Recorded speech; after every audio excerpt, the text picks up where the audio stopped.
자, 그러면 시작하겠습니다. 안녕하세요. 불교 철학 입문 20번째가 아니라 10번째 시간, 유튜브 기준으로 20번째 시간이네요.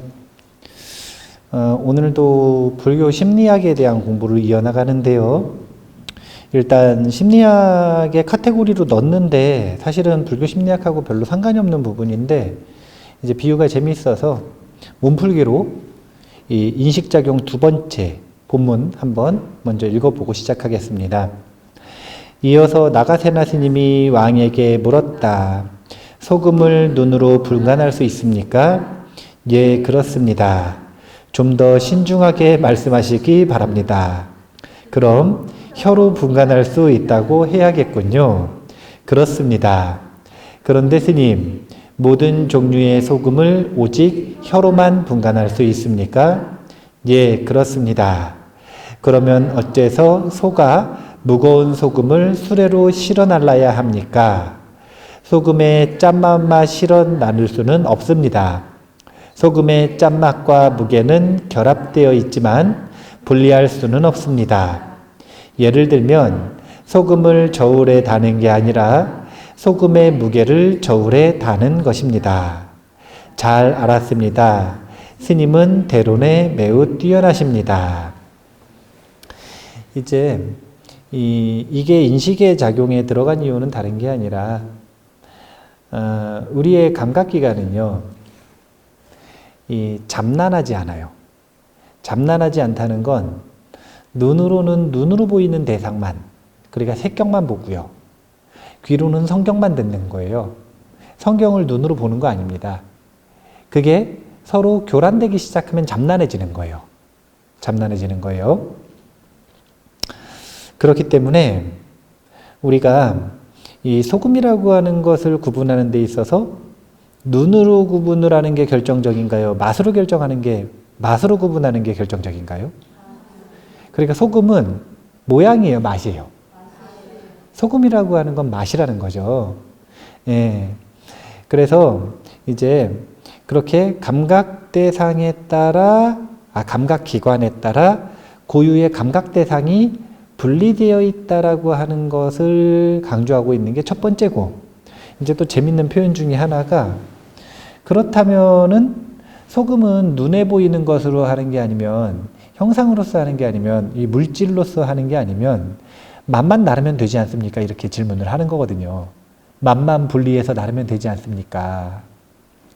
그런데 모든 존재는 보이는 부분, 그것이 가지고 있는 고유한 들리는 부분, 맛, 향기, 그리고 감촉까지, 이것들이 화합물이지 그것을 따로따로 분리해낼 수는 없다라는 이야기를 하고 있는 거예요.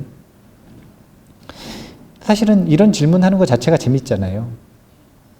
소금에 짠맛만 실어 나르면 되지 않습니까? 예. 이제 그런 부분이 재미가 있는데, 제가 생각하는 불교 심리학에서 중요한 내용은 아니어서 그냥 이렇게 재밌다? 이렇게 하고 넘어가면 될 것 같고요. 뒤에도 사실은 불교 심리학하고 크게 상관이 없는 건데, 이게 세계의 구조에 대한 이야기거든요. 근데 이 부분은 조금 자세히 이야기해 보려고 그래요. 한번 원문 읽어볼게요. 당신들은 이 세계는 물 위에 떠 있고 물은 바람 위에, 바람은 허공에 떠 있다고 말하는데 나는 그것도 믿을 수 없습니다. 나가세나가 기압에 의해 유지되는 여과기의 물을 보여주자 왕은 수긍한다. 자, 이게 이제 어떤 이론이냐면요. 당신들은 이렇게 얘기했지만 그 당신들은 넓은 범위로 보면은 불자들은 이렇게 얘기한 거고요. 그거보다 조금 더 좁은 범위로 보면 설일체유부 당신들은 이렇게 얘기하는 거예요. 그러니까 우리가 생각하고 있는 지금 현대에 우리가 상식선에서 알고 있는 다양한 교리들이 아비달마 구사론이라고 하는 설일체유부의 논전에 정리된 내용들을 우리가 공부를 하고 있는 거예요. 특히 이제 뭐 불교의 세계관들이 있잖아요. 무슨 뭐 가운데에 수미산이 있고 구산 파래가 있는데 뭐 가운데 있는 바다들은 민물이고 맨 마지막에 있는 바닷물은 짠물이고 거기에 뭐 동승신주, 서우화주, 북구루주, 남선부주가 있는데 뭐 이런 얘기도 막 하죠. 그게 어디 나오는 이야기냐면 구사론에 나오는 이야기란 말이에요. 그런데 그 구사론에 이 세계가 창조되는 과정에 대해서 언급을 할 때 어떻게 하냐면 처음에는 허공이 있다. 공. 이 공 위에 움직임이 있어요. 풍. 공, 풍. 움직임이 쭉 하면은 에너지가 축적돼서 뭐가 생겨요? 열이 생기죠. 화가 있다. 화. 그러면은 화가 생기니까 그 다음에 이제 이렇게 열기가 딱 이렇게 올라가면 그 다음에 뭐가 나와요? 물이 나오죠. 그래가지고 물, 수. 그러고 나서 그것들이 응고된 게 지. 그래서 지, 수, 화, 풍 4대 플러스 공까지 해서 5대를 가지고 이 순서가 지금 지수와 풍공 이렇게 얘기하지만 창조될 때는 거꾸로인 거예요. 공대 위에 풍대가 있고 풍대 위에 화대가 있고 화대 위에 수대가 있고 수대 위에 지대가 있다. 이렇게 해서 이 우주의 창조를 얘기하거든요. 그런데 나가세나 존자는 무슨 뭐 여과대 뭐 이런 걸 설명을 하셨대요. 근데 우리 현대인들은 그런 걸 설명할 필요가 없어요. 우리 현대인들은 이 우주의 창조로 받아들이고 있는 가장 유력한 모델이 뭐냐면 빅뱅 우주론 아닙니까? 이 우주가 어떻게 창조됐는지를 설명하는 가장 유력한 모델이에요, 모델. 틀. 그렇게 창조 안 됐어도 그 틀 가지고 설명을 할 때 수학적으로 그리고 이 논리적으로 잘 들어맞으니까 그 틀 가지고 지금 우리는 사유를 하고 있는 거예요. 시간이 조금만 지나면 더 좋은 이론이 나올 거예요. 근데 빅뱅 이론 가지고 생각을 해보면 이제 받아들일 수가 있는 거예요. 그때 당시의 사람은 생각을 해보세요. 허공이 있어요. 허공에서 풍대가 생겼어요. 여기까지 이해할 수 있죠. 근데 풍대에서 갑자기 화대가 생겼어요. 여기서부터 뭔가 좀 이상한 거예요. 화대 위에서 갑자기 수대가 생기고요. 수대 위에 땅이 생겨버렸어. 이 사람들 어떻게 생각을 했을 거냐면 그냥 단순하게 상상을 할 때 이렇게 생각하지 않았을까요? 공, 풍, 화, 수, 그래서 대륙이 있다. 혹시 이렇게 생각한 거 아닐까요? 과학적인 지식이 없으면 말을 잘 보세요. 공대 위에 풍대가 있고 풍대 위에 화대가 있고 화대 위에 수대가 있고 수대 위에 지대가 있다. 그러면 대륙 밑에 물이 있다. 물 밑에 재밌는 게 불이 있다. 불 밑에 바람이 있어. 바람 밑에는 허공이 있어요. 그러면 이 지금 우리가 살고 있는 육지는 어디 떠 있는 거예요? 허공에 떠 있는 거예요. 이런 것들이 논리적으로 받아들이기가 쉬웠겠어요? 어렵겠어요? 그러니까 저런 의문을 가졌던 거예요. 그런데 이제 현대 빅뱅 이론 가지고 생각을 해보면 생각을 잘 해보세요. 빅뱅이라고 하는 것이 한 점에서 시작됐다 그러지 않습니까?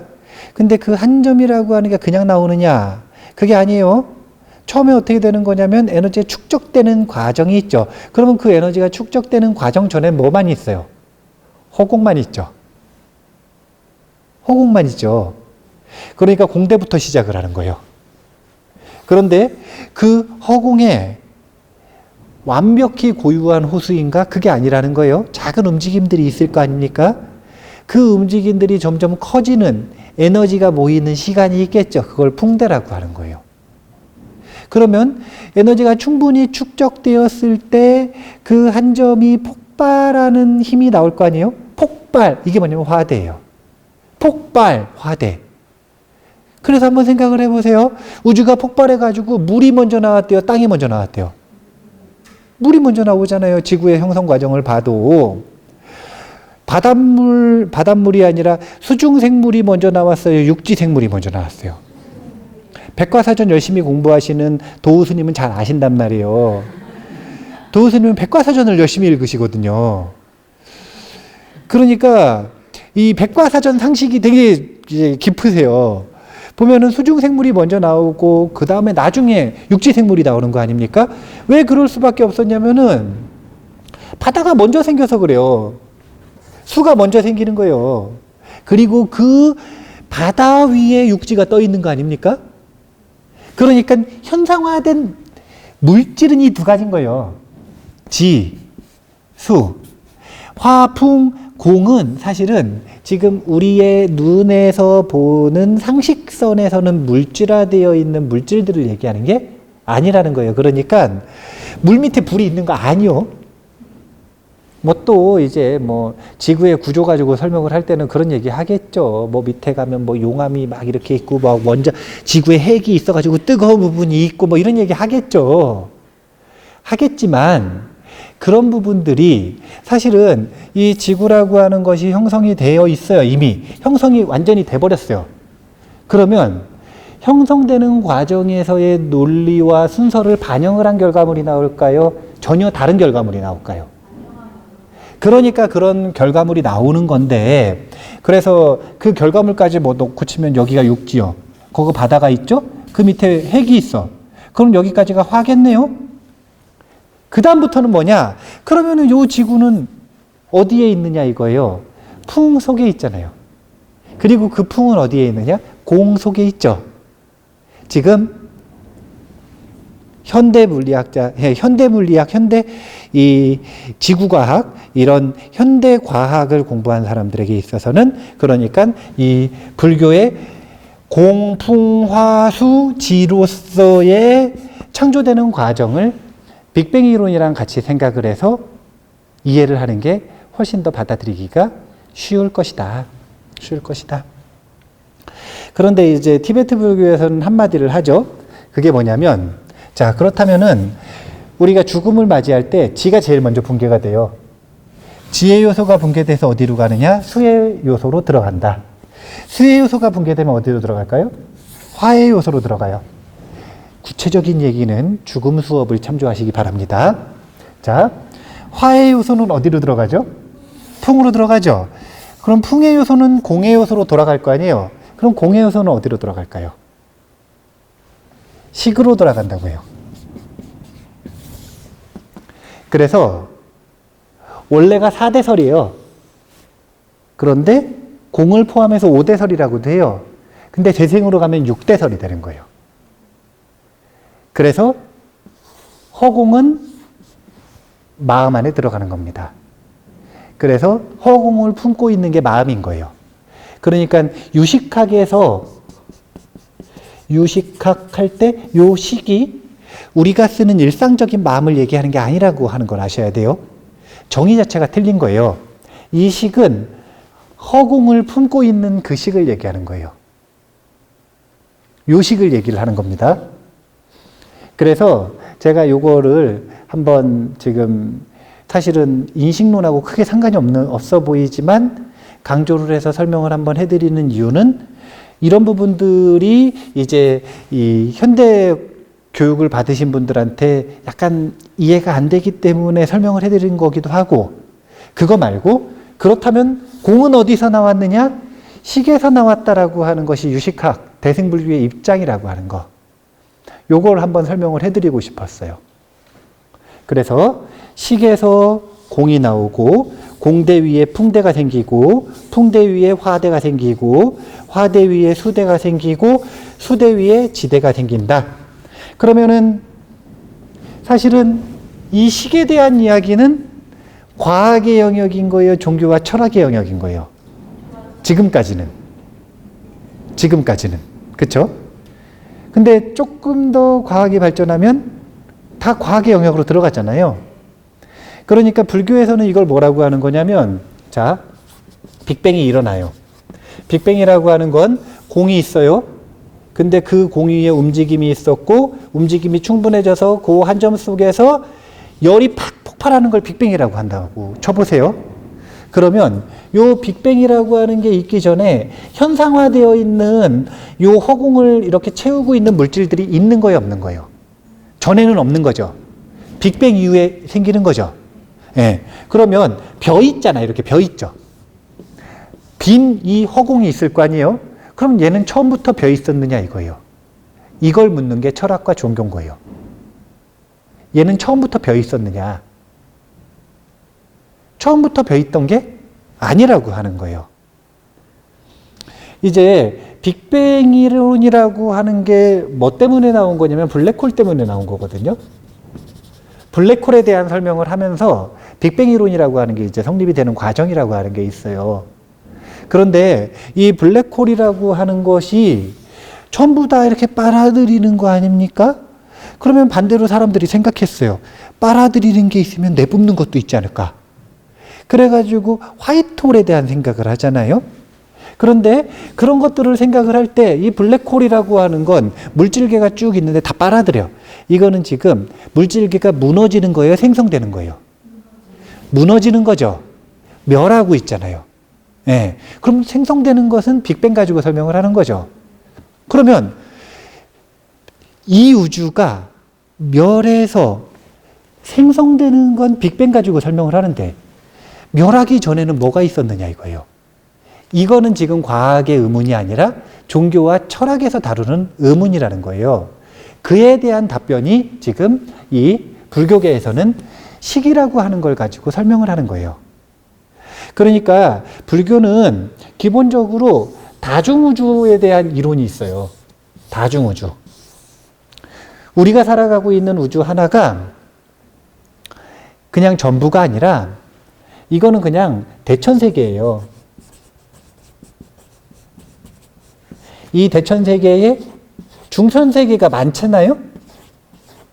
이 중천세계에 소천세계가 많아. 많아, 이렇게요. 우리가 사는 태양계는 요 소천세계 하나요. 요 소천세계에 모여있는 게 은하계. 이 은하계들 여러 개가 수없이 모여있는 게 은하단. 이런 식의 범위가 있어가지고 우리 우주가 형성이 되는 거거든요. 그런데 이 우리 우주가 대천세계인데 이런 세계가 많단 말이에요. 수없이 많아요. 무수히 많다고 하는 게 불교의 세계관이에요. 불교가 현대 지구과학, 우주과학 이런 과학이 발전한 다음에 성립시킨 체계가 아니라 저희 아비달마 구사론에서 설명하고 있는 방식이 이런 방식의 이 층계적인 우주론을 설명을 하고 있단 말이에요. 그러면 그 우주 하나하나는 어떤 운명을 겪느냐? 인간이 생로병사를 겪듯이 이 우주 하나하나는 성주계공을 겪는 거예요. 자, 성, 이게 뭐냐면 생겼다 이거예요. 이게 뭐냐면 빅뱅. 주, 이게 뭐냐면 지금 유지되고 움직이고 있는 거예요. 그게 지금 현재 우리가 살아가고 있는 이 물질계의 우주. 그러면 괴의 순간이 온단 말이에요. 이 괴의 역할을 하는 게 이 현대물리학에서는 블랙홀이라고 보는 거예요. 그럼 이게 블랙홀, 그래가지고 물질계가 없어져요. 그럼 허공만 남죠. 그걸 지금 공이라고 하는 거예요. 그러면 지금 여기 봐보세요. 공대가 풍이 생기고 그게 화대가 생기면 다시 성. 이렇게 이루어져서 순환이 이루어진다는 거 아닙니까? 그렇죠. 그러면 요 공 이전에 뭐가 있었느냐? 이걸 묻는 게 종교와 철학의 입장이라는 거예요. 근데 그걸 왜 시기라고 표현을 하느냐?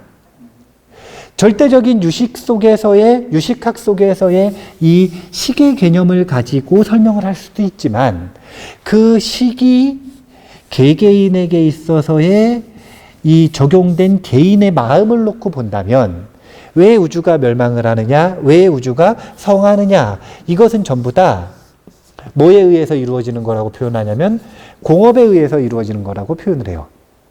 공업이라고 하는 게 뭐냐면 중생 하나하나의 업. 근데 그 업은 무엇에 의해 형성이 돼요? 시계에 의해 형성이 되죠. 그래서 성의 원인도 공의 원인도 괴의 원인도 주의 원인도 전부 다 무엇에 있다? 시계에 있다.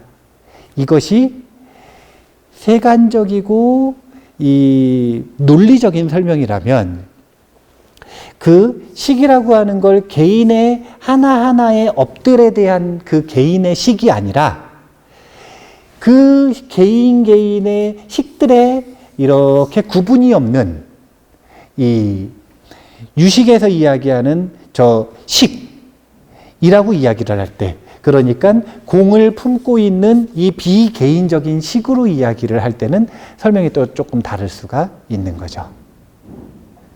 자, 빅뱅 이런 거 너무 얘기를 많이 했나 봐요. 정리를 다시 해보자면요. 복잡해진 건 정리를 해야 되지 않습니까? 네. 복잡해가지고 컨트롤이 안 돼요. 그럼 버려버려야 돼. 그리고 컨트롤 될 수 있게 줄여야 돼요. 네. 줄여야 돼요. 자, 이걸로 다시 가죠. 지수화풍 공식.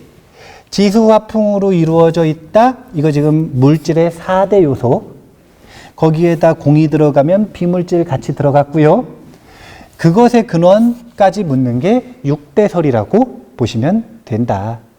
그래서 이 6대설이 되는 순간 불교는 완전한 유심론으로 돌아섰다. 이렇게 보시면 되는 거예요. 허공마저도 마음이 품었다. 그 마음은 우리 중생의 일반적인 일상에서 쓰는 마음이 아니라는 거예요. 비개인적인 마음. 그러니까 정의 자체가 틀린 거예요. 정의 자체가.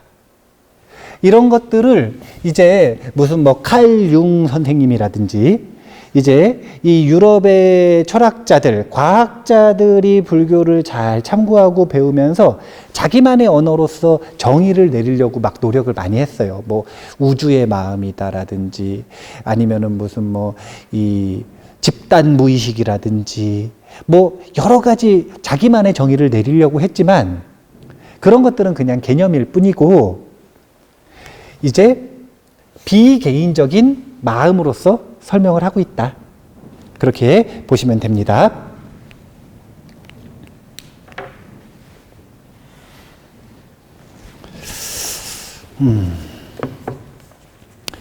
마음의 청정. 이 부분도 가볍게 보죠. 96페이지입니다. 스님, 어머니의 죽음으로 인해 우는 사람도 있고 진리에 헌신하며 눈물을 흘리는 사람도 있습니다. 둘 중 누구에게 눈물이 약이 됩니까? 전자의 눈물은 탐욕에 의해 더럽혀져 있고 불타고 있습니다. 그러나 후자의 눈물은 맑고 청량합니다.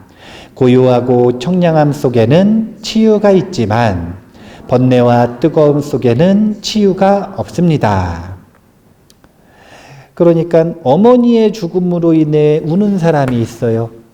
진리에 의해 눈물을 흘리는 사람이 있어요. 진리에 의해 눈물을 흘린다? 이게 뭐냐면 법피, 환희 때문에 흐르는 눈물을 얘기를 하는 겁니다. 어머니의 죽음 때문에 눈물을 흘러요. 그러면 이거는 슬픔 때문에 흐르는 거 아닙니까? 자, 두 가지를 비교를 해보죠. 울면 일단 마음의 첫 번째 어떤 작용이 있을까요? 정화작용, 그게 카타르시스 아닙니까? 카타르시스는 슬플 때 울어도 카타르시스가 있고요. 억울해서 울어도 카타르시스가 있고요. 기쁨 때문에 울어도 카타르시스가 있고요. 이게 억눌렸던 게 눈물로 나오기 때문에 몸 안에 있던 독소들이 눈물로 같이 나오거든요. 이렇게. 그럼 마음에서 풀리는 작용이 분명하게 있어요. 그건 공통점이에요. 그렇기 때문에 카타르시스가 있다라고 하는 부분까지 보면은 약이 되는 것 같아요? 안 되는 것 같아요? 근데 나가세나 존자는 삼독심으로 흘리는 눈물은 약이 안 된다 그랬죠? 뭘 얘기하는 거냐면 카타르시스 이후를 얘기하는 거예요. 이후. 그렇게 울었었던 작용이 이후에 어떤 작용을 미치는가? 어떤 작용을 만들어내냐면 삼독심을 강화시키는 습관의 마음을 만들어냅니다. 그렇기 때문에 독이 된다고 표현하는 거예요. 버피를 통해서 흘린 눈물이 새로운 버피를 만들어내죠. 그렇게 만들어낼 가능성이 있지 않습니까? 아니, 생각을 해보세요. 사과 씨앗을 심으면 뭐가 열려요? 배가 열리지 않아요. 사과가 열려요. 삼독심의 눈물을 흘리면 삼독심이 열리는 거예요. 버피의 눈물을 흘리면 버피가 새롭게 열리는 겁니다. 그러니까 눈물을 흘릴 때는 잠깐, 그래서 쾌락이라 그러는 거예요. 쾌락은 짧기 때문에 잠깐 카타르시스가 있을 수 있지만 그 카타르시스 이후에는 마음의 습관을 들일 때 무엇이 드는가? 삼독심의 눈물을 흘리면 삼독심이 강해진다. 그런 작용을 할 가능성이 높다는 거예요. 왜냐하면 그것만 원인이 아니라 눈물만 흘립니까? 눈물 흘리고 참회에 또 눈물을 흘릴 수도 있는 거 아니에요. 그런 화학작용이 더해지면 삼독심이 약해질 수도 있겠죠. 근데 그냥 너무 단순하게 사과 씨앗을 심으면 사과가 열리듯이 다른 변수들 따지지 말고 삼독심의 눈물을 흘린 거 그거 하나만 놓고 볼 때 다른 변수가 없다고 칠 때 삼독심이 강해지는 역할을 할 가능성이 높다. 생각을 해보세요. 사과를 심었어요. 배가 열릴 가능성이 아예 없어요? 세상엔 이상한 일들이 있잖아요. 남자가 애 낳는 경우 없어요? 세상에 있다 그러잖아요. 세상에 보면 나오잖아요. 있다고. 나와요. 세상에 이상한 일 많아요. 꼭 세상이 상식적일 거라고 생각하지 마세요. 비상식적인 일들이 많아요. 네. 사과 심었는데 꼭 사과가 열려야 돼요? 아니에요. 희유하지만 배가 열리는 경우도 있을 수가 있어요. 배가 열리는 경우도. 하지만 보편적이지 않죠. 상식적이지 않죠. 일어날 확률이 높지가 않죠. 진리를 따지고 원리를 따지고 논리를 따질 때는 평균적이고 상식적이고 일어날 확률이 높은 범위 내에서 이야기를 하는 거기 때문에 사과 심으면 사과가 열린다. 배 심으면 배가 열린다. 이런 이야기를 하는 거예요.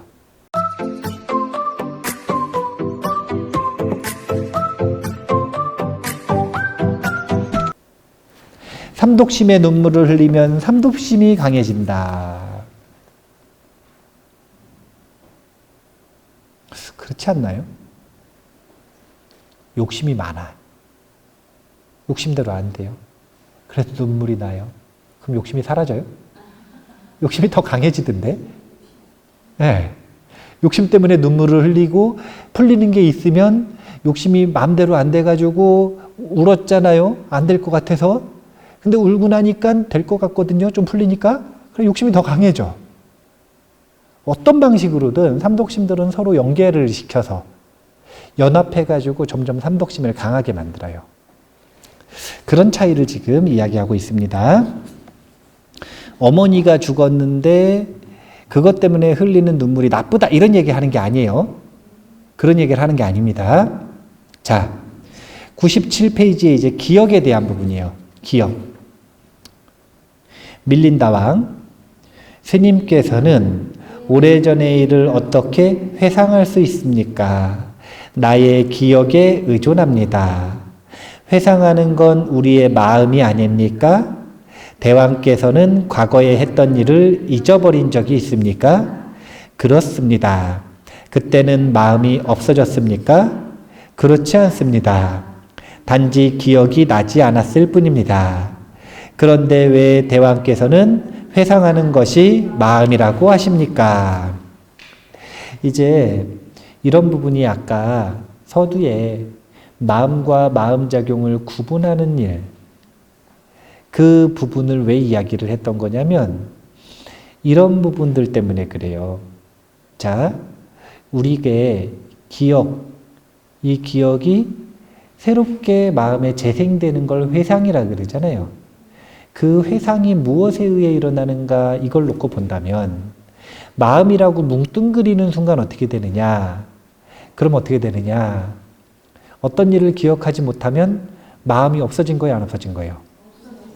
예, 그런 생각이 되는 거예요. 그렇기 때문에 마음과 마음작용을 분리해서 마음은 인식이기 때문에 심지어 서띠가 없을 때도 인식은 일어나고 있단 말이에요. 누가 인식을 하고 있냐면 아레아식이 인식을 하고 있죠. 저장식은 인식을 하고 있단 말이에요. 우리의 제6의식이 활동을 안 할 때도 저장식은 인식을 하고 있어요. 근데 그런 것처럼 각각의 마음작용 하나하나가 멈추더라도 마음은 항상 움직이고 있어야 이 마음의 상속이 이루어지기 때문에 이 마음이라고 하는 아는 작용은 심왕으로 두고 나머지 세밀한 역할들은 이제 심소가 맞도록 그렇게 교리화시켰다고 보시면 돼요. 이런 부분들을 이해를 또 하려면은 이걸 한번 다시 적어 볼게요. 이게 이제 유식불교가 나오는 이유 중에 하나인데, 유식불교가 발전되는 문제의식 중에 하나예요. 문제의식. 이 부분을 자세하게 공부하고 싶으시면 4대 연기설 중에 이 부파불교의 업감연기설에서 유식연기설로 넘어갈 때 왜 뇌야연기설이 태동하게 됐는지 그 부분을 한번 보시면 자세하게 설명이 될 거예요. 그 내용 중에 제가 핵심 내용을 간단하게 설명을 해드리면 이런 표현이 있습니다. 심동체설과 심별체설이라고 하는 게 있어요. 심동체설은 마음이 그냥 한 덩어리라는 거예요. 심별체설은 체가 따로따로 있다는 겁니다. 그럼 여기서 말하는 마음은 질투,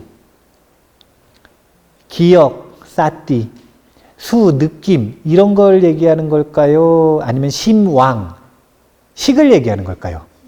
식을 얘기하는 거예요.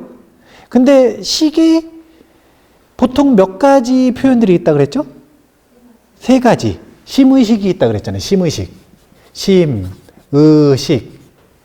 이 3가지를 부처님께서 주로 언급을 하신다 그랬죠. 이 3가지가 마음의 3가지 작용이란 말이에요. 특징들. 근데 이 3가지가 부처님 당시에 그리고 이후의 아비달마까지도 부파불교까지도 이 3가지는 동체라고 하는 생각이 있었던 거예요. 하나의 마음의 다른 작용들이다. 그런데 지금 여기서 언급했었던 그 문제 있죠. 그 문제가 문제의식으로 불러일으키신 거예요. 그러니까 유식불교에서 아예 정리한 내용부터 이야기를 해드리자면 식은 인지, 지각이에요. 그러니까 아는 힘. 아는 힘을 식이라 그래요. 의는 자아의식을 의라 그래요. 심은 저장식. 이것을 심이라고 합니다. 그래서 유식불교에서는 6식, 7식, 8식으로 구분을 한 겁니다. 그런데 이 3가지 마음이 동체면 문제가 생겨버리는 거예요. 어떤 문제가 생기느냐? 자, 생각을 해보세요. 인지하고 하는 경험이 이루어지는 제6의식이 제가 이렇게 강의를 하면서 이 사람들을 경험을 하고 있었어요. 근데 저기서 공이 날라오더니 제 머리를 퍽 쳤어. 그래가지고 퍽 쓰러져가지고 기절을 해버린 거예요. 그러면 의식이 끊어졌어요? 안 끊어졌어요? 그러면 끊어져가지고 1시간 뒤에 일어났거든요. 그러면 그 1시간 동안 이루어지던 모든 경험들은 마음에 저장이 될까요? 안 될까요? 안 되죠. 왜냐하면 동체니까 얘가 꺼지면 나머지도 다 꺼져버리는 거예요. 그래서 마음이 찰나찰나 계속 상속된다라고 하는 게 중간에 끊어져 버려요. 기절할 때마다. 기절을 하면 기절한 동안 정보가 없어지는 거예요. 이런 논리적인 오류가 있었던 거예요. 마음이 동체면. 그래서 유식가에서는 왜 도대체 유식은 어렵게, 마음 그래도 어려운데 1식, 2식, 3식, 4식, 5식, 6식, 7식, 8식 그래가지고 어렵게 설명을 하느냐? 어쩔 수가 없는 거예요. 논리적인 오류를 보강하기 위해서 어쩔 수가 없었던 거예요. 동체일 때 나타나는 문제니까 별체로 만들어버린 거예요. 각각의 체가 하나씩이에요. 인지하는 식 따로, 자의식 따로, 저장식 따로, 온오프가 따로 있는 거라. 그래야 얘가 꺼져도 얘는 움직이는 거예요. 또 생각을 해보세요. 자아의식이 아라한이 되면 죽어버리죠. 동체면 어떻게 돼요? 그러면 저장식도 없어지고 의식도 없어져야 되잖아요. 그럼 어떻게 되는 거냐면 경험이 끝나버리는 거예요. 이건 죽는 게 아니라 무가 되는 거예요. 무. 이건 죽는 것도 아니고 그냥 무. 없어져 버리는 거예요. 저장식이 꺼지면 나머지도 다 꺼져야 되는 거예요. 근데 저장식은 또 꺼지는 일이 없어. 그러니까 얘네들을 하나하나 마음에 각각의 체를 가지고 있는 별체로 본 게 이 심별체설이고 이게 유식의 문제의식을 해결하는 근본이 됐다라는 거예요. 그래서 이걸 가지고 8식과 7식의 관계, 7식과 6식의 관계, 8식은 어디서 나왔고 7식은 어디서 나왔고 6식은 어디서 나왔고 8식은 어떤 작용을 하고 7식은 어떤 작용을 하고 이런 걸 설명하는 게 유식 30송이에요. 태침보살에. 그러니까 마음을 구조화시키고 그거 하나하나의 정의를 다 내리는 거예요. 관계에 대해서도 다 설명을 하는 겁니다. 그러니까 이렇게 심리학 좋아하는 학자들은 참 좋아하는데 우리가 보기엔 너무 복잡해. 그래도 나중에 공부를 해야겠죠? 그래가지고 이게 심별체설이 그래서 나왔다. 그러니까 여기 지금 보면은 그런 문제의식이 들어가 있는 거예요. 여기서는 심동체설, 심별체설에서 심왕에 대한 이야기만 했지만 사실은 우리가 마음을 얼마나 뭉뚱그려서 설명을 합니까? 자, 질투를 해요. 그거 마음이에요, 아니에요? 일반적으로 질투를 하는 걸 나는 마음 안에서 심소 질투가 일어나 이렇게 얘기를 해요. 아니면은 마음이 질투한다고 얘기해요. 그렇게 얘기하잖아요. 예. 그러면은 질투가 끝났어요. 그래가지고 어떤 마음이 일어나냐면 자비로운 마음이 일어나는 거예요. 그러면 나는 마음이 있는데 그 마음에서 심소 질투가 활동을 하다가 이 심소 질투가 소화가 되고 나니까 자비로운 마음의 심소가 일어나 이렇게 설명을 해요. 아니면 내 마음이 질투가 나다가 자비로워졌다고 얘기해요. 자비로워졌다고 얘기를 하죠. 그러니까 지금 용법을 보면 작용과 마음을 전혀 구분을 못 하잖아요. 또 작용끼리도 그냥 다 마음이요. 우리가 유식이 왜 어렵냐. 일체 유심조라 그랬더니 내 질투하는 마음이 모든 걸 만드는 줄 알아. 그게 아니라니까요. 내 욕망이 모든 걸 만드는 줄 알아요. 그게 아니라 거기서 말하는 심은 심왕으로서 경험의 토대를 얘기하는 거예요. 경험의 토대. 그리고 그 경험의 토대에서 활동하는 다양한 선, 악, 무기 여러 가지 그 경험의 작용들은 심소인 거예요. 심소. 이거는 마음 작용. 그래서 마음 작용은 움직이지만 마음은 움직이지 않아요. 마음 작용에는 움직임이 있지만 마음에는 움직임이 없습니다. 그래서 부처님이 부동의 자리에 들어간다 이런 표현을 쓰는 건 마음 작용을 따라다니는 걸 중생이라고 하고요. 그게 마음인 줄 알고 이걸 따라다니는 걸 중생이라고 하고 마음 작용의 동의 영역에서 심왕, 부동의 마음을 마음이라고 알고 거기에 머무르는 것을 부처님이라고 하는 거예요.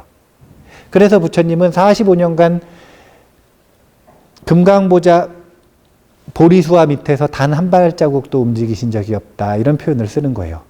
그때부터 마음작용에 끄달려 다닌 적이 없다. 이런 표현인 거예요. 달마대사가 면벽을 했다 그래요. 진짜 소림사 동굴에 있었을까? 증명할 수 있어요?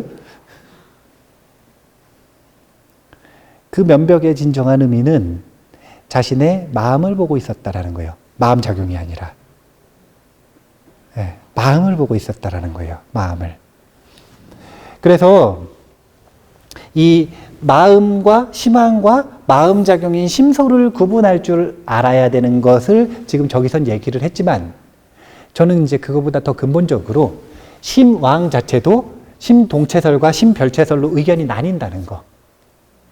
그러면은 심의식, 저장식과 자아의식과 우리의 인지작용 의식이 동체일 것 같아요? 별체일 것 같아요? 별체일 것 같아요? 또 이것도 그 논리적인 오류가 어차피 또 있거든요. 왜냐면 별체라 그러면 또 체가 있는 것 같잖아. 뭐 저희 심장이 있으면 이거 무슨 방 무슨 실이라 그래요? 이심방 이심실? 뭐 이심방 이심실처럼 마음에 여기는 아래야식, 여기는 자아의식, 여기는 뭐 의식, 여기는 전오식 그래가지고 뭐 나눠져 있나? 자아의식, 저장식은 실체가 있는 게 아니에요. 그냥 작용이지. 그러니까 별체설이라고 얘기하는 것도 사실은 모든 언어는 한계가 있는 거예요. 별체설이라고 이야기한 의도가 있죠. 그게 뭐냐면 뭔가 문제를 해결하기 위해 이 이야기를 했죠. 하지만 정의를 내리는 순간 얘도 한계가 생기는 거예요. 그래서 사실은 동체도 아니고 별체도 아니에요. 비유를 하자면 뭐냐면, 자, 봐보세요. 동체이자 별체인 거예요. 자, 무슨 뜻이냐? 심의식은 3층짜리 빌딩이다. 심, 의, 식. 그러면 동체설이라고 하는 건 하나의 빌딩이다. 이 입장을 동체설이라고 얘기하는 거예요. 그러면 동체설에 빠져버리면, 오해를 하면 어떻게 되냐면 1층 불 끄면 2층도 꺼지지 않느냐 이렇게 생각을 하는데, 그런데 층은 나눠져 있죠. 그럼 별체인 거예요. 그래서 불을 따로따로 끌 수 있는 거라. 그래서 3층짜리 빌딩이 있으면 이것은 동체이자 1층, 2층, 3층을 입장으로 보면 별체인 거예요. 그래서 동체이자 별체이다. 이해가 되시죠? 네. 이제 이렇게 이야기하면은 또 이제 그 성유식론 공부하시는 분들 저 되게 싫어하는데, 그 성유식론 별체설을 얘기하거든요. 예. 근데 제가 보기에는 그냥 동체이자 별체이다. 동체로서 보고자 하는 것과 별체로서 보고자 하는 것의 기준이 그냥 틀린 거예요. 이 기준에서 볼 때는 동체, 이 기준에서 볼 때는 별체. 그러니까 동체와 별체가 공존하고 있는 것이 마음이다. 이렇게 보시면 됩니다. 시간이 벌써 또 다 돼가요. 자, 그래서 이 부분에서 한 가지 더 기억을 해 두셔야 되는 건, 기억은 무엇에 의해 일어나는 것과, 이건 뭐냐면 기억이 재생되는 거죠. 회상. 그거 말고 기억이 저장되는 것. 이 두 가지는 틀린 거예요. 기억이 저장되는 것과 기억이 회상되는 것. 이 두 가지는 틀린 거죠. 같아요, 틀려요? 아니, 틀리지. 완전히 틀린 거 아니십니까? 기억이 저장되는 건 녹화고, 기억이 재생되는 거는 재생이잖아요. 회생되는 건. 녹화와 재생이 어떻게 같아요? 녹화 버튼하고 플레이 버튼이 같나? 틀려요. 기억에 대한 것도 기억이 녹화되는 녹화 버튼과 그 녹화된 자료를 재생하는 재생 버튼이 틀리단 말이에요. 작용이 틀리잖아요. 근데 일단 기본적으로 우리가, 제가 왜 아까 오감각식이 마음, 의식문 안으로 들어오는 정보가 있고, 이게 뭐냐면 수가 되는 거죠. 촉작의에 의해서 수가 되죠. 그러면 이 들어오는 것은 뭐에 의해 결정되는 거예요? 작의에 의해서 결정이 되죠. 그러니까 강렬한 인상으로 기억이 되는 것들은 무엇에 의해 결정이 된다? 사띠에 의해 결정이 된다. 그래서 사띠의 번역어 중 가장 유명한 번역어가 기억인 거예요. 사띠 자체가 기억이 아니라 사띠가 있는 것만 기억을 하니까 강력하게. 그래서 기억이라고 번역을 하는 거예요. 그런데 그거 말고 의식문 안으로 들어와가지고 기억된 거 말고요. 나머지는 기억 못해요? 무의식이 기억한다고 표현하잖아요. 우리가 무의식이 기억하는 걸 평범한 범부들은 인정을 잘 못해요. 왜냐면 자기는 기억하니까 못하니까? 못하니까. 자기는 의식문에 들어온 것도 기억을 못하겠는데, 의식문에 안 들어오고 무의식에 들어온 걸 어떻게 기억을 해요? 근데 뇌의 천재들이 있어요. 뇌의 천재들. 뇌의 천재들 보면은 자기가 분명하게 인식한, 쌌띠를 두고 인식한 거 말고 사진을 찍어서 기억하는 사람들이 있습니다. 기억의 방식 자체가 무엇인가를 인식을 할 때 이렇게 보면은 사진을 찍어서 인식하는 사람이 있어요. 이 사진 말고 이 장면을 사진을 찍어서 뇌에다 저장하는 거예요. 그럼 이 사람들은 기억을 떠올릴 때요, 자기가 분명하게 인상 깊었었던 그것만 있죠. 그것 외에도 다른 것들을 다 기억해요. 이건 무슨 뜻이냐면 저장은 됐다는 거예요, 안 됐다는 거예요? 저장은 됐다는 거죠. 그러니까 쉽게 얘기하면 이런 거예요. 저장은 다 돼. 오감각식. 오감각식 요 문을 통과한 것들이 전부 다 저장이 돼요. 그러니까 오감각식 폴더가 있어. 오감각식 폴더. 여기에는 전부 다 저장이 되는 거예요. 전부 다. 폴더. 이 무슨 뜻이냐? 우리 지금 제 머리카락이 있어요, 없어요?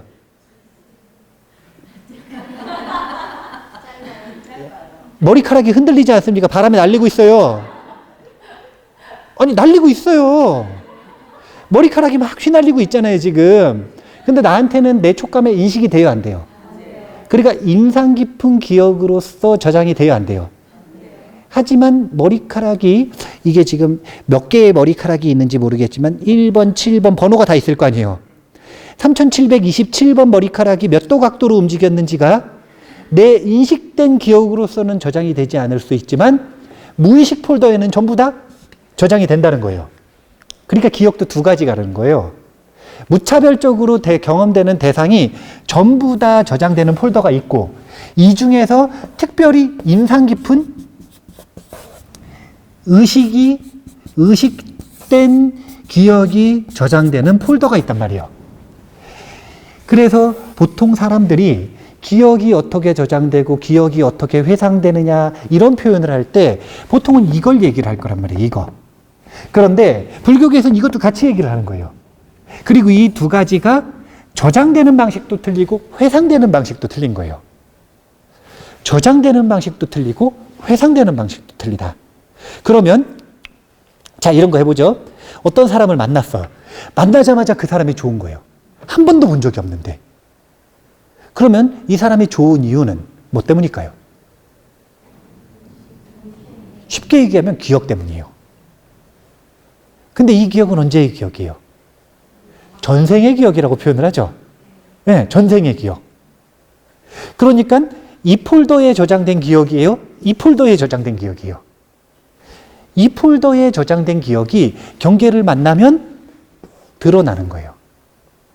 경계를 만나면 드러나는 건 똑같지만 이 경계는 도저히 우리의 상식선이나 내 기억선에서는 이해가 안 되는 거죠. 그런데 이 경계는 머리가 좋은 사람은 그래도 이해가 되는 거예요. 기억력이 좋은 사람은. 아, 내가 이런 성향 때문에 저런 기억 때문에 이런 일이 일어나는구나.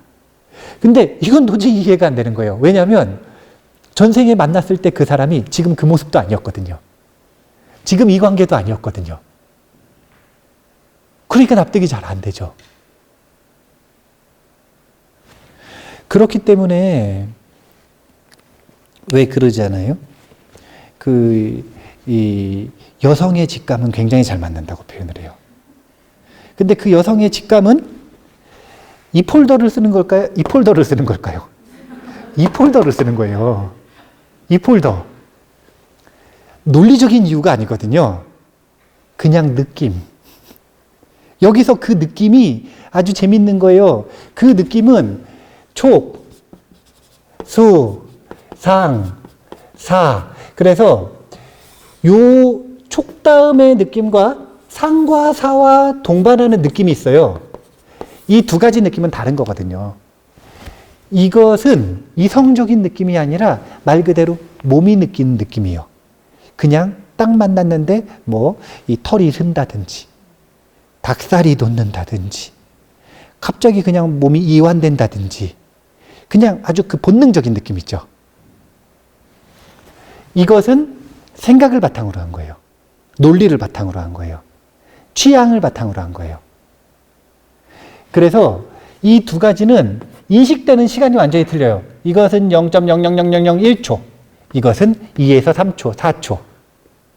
상간에 일어나는 일들. 그래서 이 훨씬 근본적인 거, 이것은 뭐에 의한 건가? 무의식 폴더.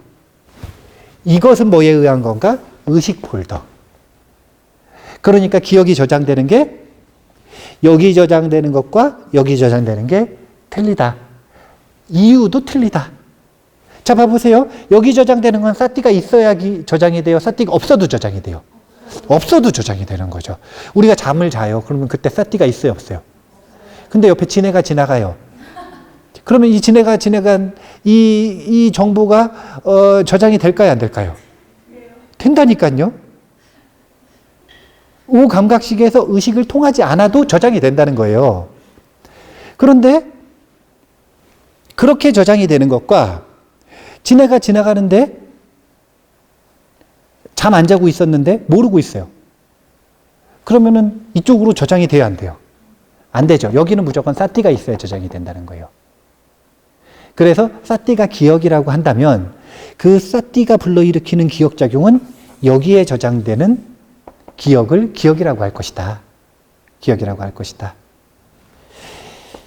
그래서 여기 저장되는 건 기억이라는 표현보다는 무슨 뭐 종자, 뭐 이런 표현들을 쓰잖아요. 근데 뭐 결국은 봐보세요. 기억, 메모리 아닙니까? 메모리 시키는 건 업이나 종자나 다 메모리거든요. 컴퓨터에다가 데이터 저장하는 건 똑같은 거예요. 마음에다 데이터 저장하는 건 똑같은데 무언 업이라고 그러고 뭐는 그냥 뭐 데이터가 저장된다 그러고 이거는 특별히 기억이라고 하고 그건 그냥 다른 게 아니라 내가 인식할 수 있느냐 없느냐 그냥 그런 범위에서 정의가 달라지는 거예요. 부처님한테는 다 기억이에요. 왜냐면 여기도 부처님은 인식 범위니까. 무의식과 의식의 차이가 뭔지 아세요? 무의식을 보는 순간 의식이 되는 거예요. 무의식은 그냥 의식하지 못하는 걸 무의식이라 그래요. 그럼 의식하는 순간 그건 더 이상 무의식이에요? 의식이에요? 의식이에요. 네. 의식 폴더, 무의식 폴더. 그래서 저장되는 방식도 틀리고 회상되는 이유도 틀리다. 회상되는 이유도. 이 오감각식 같은 경우에는 대부분이 이 종자를 불러일으키는 연, 조건, 경계를 만날 때 그냥 나오는 거예요. 그런데 의식 폴더에 있는 것들은 인상이 깊으면 자주 나옵니다. 그럼 인상이 깊다는 건 무슨 뜻이냐? 거기에 감정이 묻어 있다는 거예요. 감정이 강렬하게 묻어 있고 해결 안 된 것들이 자꾸 회상이 되는 거예요. 기억으로서. 그런 원리들이 있다. 이제 기억에 조금 더 관심이 많으시고 기억력을 높이고 싶고 기억력을 훈련하고 싶다면 이 기억력 세계대회 이런 거 있거든요. 거기 우승한 분들이 자기의 기억법 이런 것들 적어놓은 거 있어요. 거기 보면은 마음의 원리와 뇌과학들이 잘 설명이 돼 있어요. 어떻게 할 때 기억을 할 수 있는지 요령들이 있거든요. 뭐 장기 기억과 연결시키고 인상 깊은 것과 하고 논리를 만들고 뭐 이런 여러 가지 원리들이 있어요. 그런 걸 한번 집중적으로 봐보시고 기억력을 한번 높이는 훈련을 해보시면 됩니다. 근데 공통 원리는 딱 두 가지인 거예요. 사티가 있는 것을 기억한다. 그 다음에 인상이 깊은 것을 더 강렬하게 기억한다. 이거예요.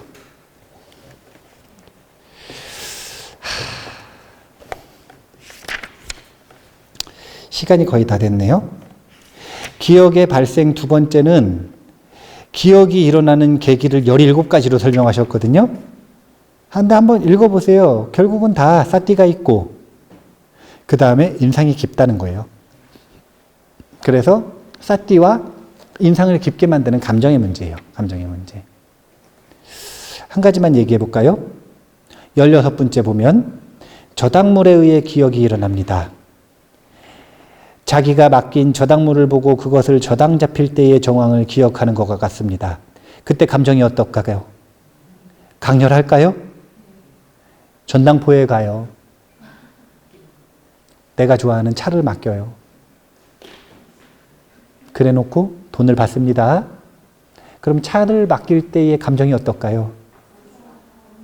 네, 그 감정의 크기만큼 인상이 깊다 이거예요. 인상이 깊은 만큼 그 기억은 오래가고 잊지 못한다는 거예요. 전부 이런 식이에요. 이런 식. 뭐 문헌을 참조할 때 생깁니다. 이건 뭐냐면 경계를 만났을 때 생긴다는 뜻인 거고. 경계를 만났을 때. 그런 식으로 기억의 저장은 사띠하고 연관이 있다. 그래서 사띠의 번역어가 기억이다. 그 다음에 기억의 회상은 인상의 강렬한 정도에 따라 회상의 횟수와 빈도, 강렬함이 달라진다. 이렇게 보시면 돼요. 뭐 진리의 맛 이 부분도 있고 지혜의 힘 이 부분도 있고 맨 뒤에 인식작용의 구분도 있지만 시간이 거의 다 됐으니 맨 마지막 인식작용의 구분을 읽어보겠습니다. 읽을게요. 붓다께서는 참으로 놀라운 능력을 가지셨습니다. 이러한 것은 감촉이고 이러한 것은 느낌이며 이것은 지각이고 이것은 의사이며 또 이러이러한 작용은 마음이라고 지각작용에 결부된 정신현상을 일일이 구분해서 설명하셨습니다. 이것은 매우 어려운 일입니다. 그것이 얼마나 어려운 일인지 예를 들어주시기 바랍니다. 어떤 사람이 배를 타고 바다에 나가서 손으로 바닷물을 한 움큼 떠서 맛을 보고 나서 이것은 겐지스강에서 온 것이고 이것은 줌나강에서 온 것이며 이것은 간닥강에서 흘러온 물이다라고 구별해서 말할 수 있겠습니까? 그것은 불가능합니다. 지각작용에 결부된 정신현상을 구분하는 일은 그보다 더 어려운 일입니다. 이미 다 합쳐져 가지고 믹스가 되어 있는 걸 그거 하나하나를 출처를 밝히면서 정확히 맛을 구분해내는 것. 이게 쉬운 일일까요? 어려운 일일까요? 그래서 부처님은 아주 뛰어난 마음의 미식가다. 미식가들은 여러 가지 맛이 화합이 되어 있는데 그것을 세밀하게 구분을 하지 않습니까? 하나하나 이미 합쳐진 것들을 하나하나 구분을 하잖아요. 그것처럼 우리의 경험이라고 하는 건 다른 게 아니에요. 심왕과 여러 가지 심소들이 이미 화합돼서 화합물로서 만들어진 게 우리의 경험이에요. 근데 그 경험을 아주 뛰어난 미식가가 하나하나 세분화하고 해체해가지고 그것을 인식을 하듯이 부처님께서는 그 마음의 작용들을 하나하나 이렇게 세분화해가지고 해체해서 인식을 하고 그것을 설명할 줄 아시는 분이다. 굉장히 뛰어난 분이다. 그런 이야기를 하는 겁니다. 그러면은 어떻게 하면은 그렇게 인식이 될 수 있을까요? 다른 게 아니라 감각이 그만큼 고유하고 예리해져야 되는 거예요. 제가 그걸 우리 노스님 표현을 써가지고 뭐라고 했었냐면 1초를 몇 조각으로 잘라서 인식할 수 있느냐? 1초가 하나냐? 아니면 1초를 64개로 구분해서 인식할 수 있느냐? 구분해서 인식할 수 있습니다. 희망사항 얘기하지 마시고 실제로 어떤 사람은 감각이 무뎌가지고요 2초를 하나로 인식하는 사람도 있어요. 그것보다 더 사띠가 무뎌져서 얼빠져 있을 때는 1분을 하나로 인식하는 사람도 있습니다.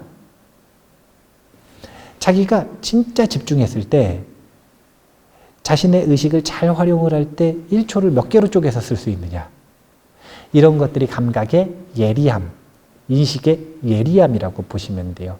그리고 이런 예리한 인식을 개발하기 위해서는 사띠 그리고 선정을 개발할 때 우리는 그렇게 마음이 예리한 칼날처럼 갈고 닦아진다. 이렇게 보시면 돼요.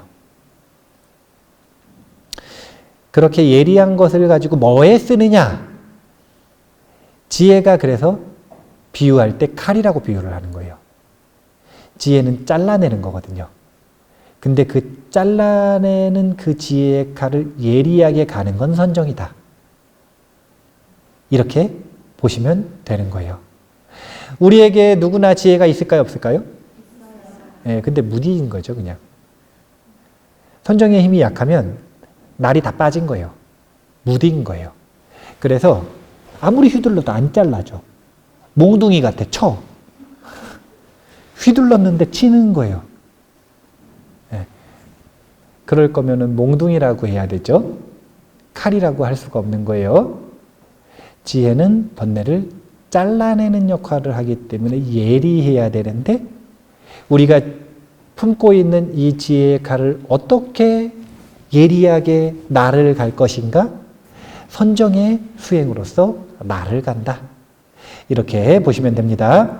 선정수행이라고 대표적으로 얘기했지만 윗바사나 수행을 해도 선정을 동시에 쓰기 때문에 찰나산매를 쓰기 때문에 같이 예리하게 갈라지는 게 아니라 이렇게 뭐야 이게 예리하게 가는 거 맞아요? 예, 갈아지는 거예요. 갈아지는 거. 자, 이 마지막 부분까지 이제 봤는데요. 부처님께서 부처님 가르침에 특징이 있단 말이에요. 그건 다른 게 아니라 우리가 경험되는 것들, 우리가 알고 있는 것들은 전부 다 화합물이에요. 화합물. 그리고 그 화합물을 자꾸 하나의 실체로 보기 때문에 오해를 하는 거예요. 왜 우리가 마음을 예리하게 갈고 닦느냐? 이유는 하나예요. 그 화합물, 하나의 실체가 있다고 해서 생각하고 오해하고 있는 이 화합물을 갈라서 잘라내기 위해 그러는 거예요. 이걸 뭐라고 하느냐? 해체주의라고 하는 거예요. 해체주의. 해체주의. 그래서 나가세나 존자가 부파불교의 입장을 대변하고 있기도 하지만 부처님의 해체주의를 잘 비유로서 설명을 하고 있는 부분들이 밀린다 왕문경에는 자주 드러납니다. 뭉뚱그렸던 개념, 화합되어 있는 개념을 부분으로 막 이렇게 잘게 나누는 과정들을 분석한다고 표현을 하잖아요. 그 분석하는 그 기법들을 이렇게 놓고 볼 때 그것이 부처님이 쓰셨던 해체주의의 철학, 해체주의의 수행과 연결성이 있다라고 하는 걸 우리가 꼭 인식을 해야 돼요. 지혜나 깨달음은 한 방에 얻어지는 게 아니에요. 그거는 복권이 한 방에 당첨되는 거예요. 누구나 당첨되는 것도 아니고 극소수만. 한방주의 이런 거 안 돼요. 그런 거 부처님 가르침 아닙니다. 부처님의 가르침은 뭐냐면 철저하게 분석하고 해체해서 해체하는 방법도 두 가지죠. 논리로서 해체하는 것과 선정의 힘, 예리한 마음의 칼날을 갖춘 채 논리로 분석하는 것. 그러니까 선정의 힘 없이 논리로 분석하는 것과 선정의 힘을 갖춘 채 논리로 분석하는 것. 이건 완전히 틀린 거거든요. 어쨌든 둘 다 뭐냐면 해체하는 거예요. 그렇게 해체하는 과정을 통해 존재에는 실체가 없다라고 하는 것을 눈으로 확인하는 이것이 부처님께서 말씀하시는 수행의 지혜 수행이다라고 하는 걸 알아두시고 우리가 그렇게 밀린다 왕문경과 인연 맺고 공부하는 것을 통해서 나가세나 존자가 여러 부분에서 보여주는 이 해체주의 철학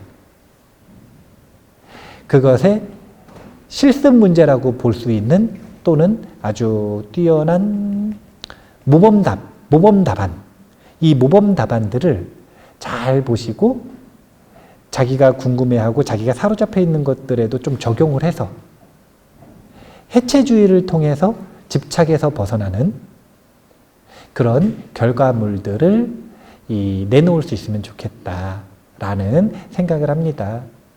불교 심리학이 왜 이렇게 복잡할까요? 마음 그러면 하나인데 그냥 해체주의라.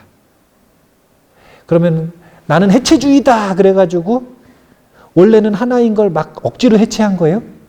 아니에요. 현실이 원래 해체되어 있는 거니까 그걸 억지로 하나로 합쳐서 단순화시켜 놓은 걸 실체를 밝혀내는 과정으로서 해체를 한 거예요. 부처님이 해체해야 된다 주장한 게 아니라 있는 그대로를 밝혀내기 위해서 해체라고 하는 방법을 썼다는 것. 그런 방법을 가지고 공부를 하는 게 부처님의 오리지널 불교에 해당되는 인도 불교. 인도 불교라고 하는 것을 기억을 하시고, 중국 불교도 맛이 있지만 중국 불교도 또 맛이 있거든요. 한방 딱 이게 아주 매력적이에요. 돌멩이를 찾더니 깨달았다. 이런 거 얼마나 매력적입니까? 네. 저기 저 은행잎 떨어지는 소리를 듣고 깨달았다.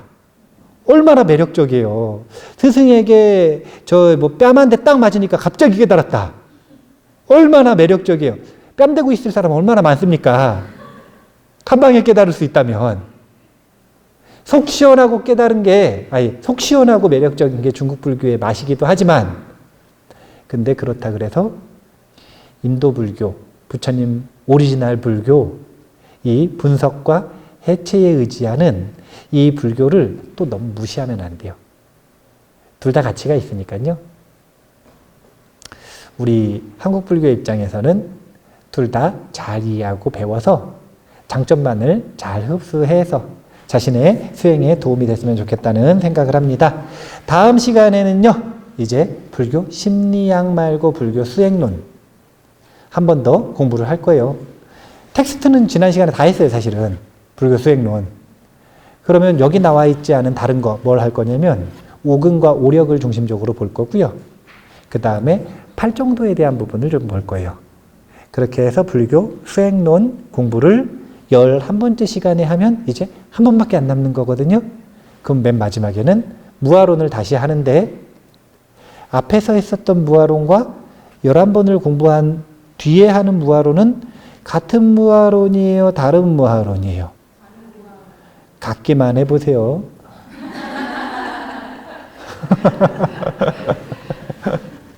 같이 인식이 된다면 제 유튜브에 있는 거 정주행 처음부터 다시 다 복습 한번 하셔야 돼요. 그래야 달라지니까. 네. 저 스님은 12번 하는데 왜 무아론 똑같은 걸 3번이나 하나, 그렇게 생각하지 마시고, 절대 똑같은 게 아닙니다. 제가 똑같이 말해도요. 물론 다르게 말해요. 다른 주제로. 근데 심지어 똑같이 말해도 똑같은 게 아니라고 하는 걸 아셔야 돼요. 자, 그러면 불교 심리학 다음번에 아비담마든 유식이든 공부할 수 있는 인연을 기약하고 오늘은 이만 마치도록 하겠습니다. 감사합니다.